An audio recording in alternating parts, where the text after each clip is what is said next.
Hiring ako ng isang cook na magaling magluto lahat. Pares, mga ulam, magaling magtimpla. All around.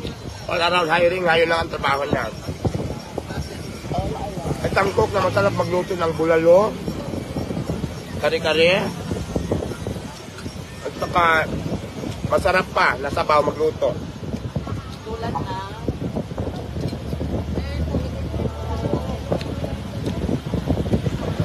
Isa lang ha, kailangan pumunta ka dito pag-usapan natin at siyempre susubukan ko muna kung magaling ka talaga. Kasi dalawahin ko na yung yung lutuan para mabilis ang serve ng mga tao.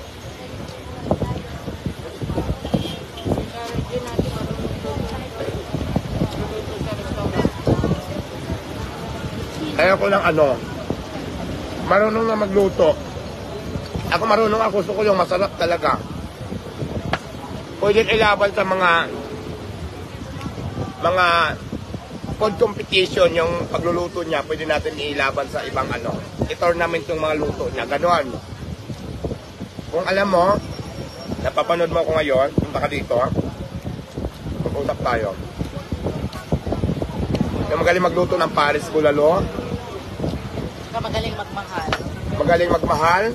Basta pagluto ng kari-kari, yung mayroong calderita or anything, basta magaling ha, go. Yung mayroong may init. Ita-trial kita, isasabak kita sa trial. Di ba, siyempre papatikim natin kung of course. pasok ba. Meron tayo kasing standard dito, guys. Hindi pwedeng wala.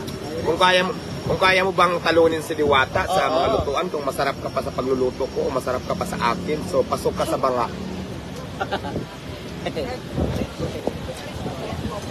Ayaw ko na mga embutido. Gusto ko yung masarap magluto ng sabaw ng Paris. Masarap magluto ng sabaw ng bulalo. Kadereta.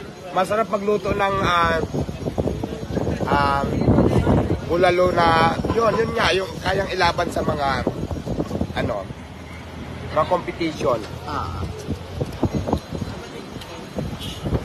Hindi pwede yung marunong lang, kailangan magaling. Oo, siyempre kailan meron tayo special. Hindi naman magaling, masarap. Di ba, no? True. Kasing sarap namin ni Ate Tala mo.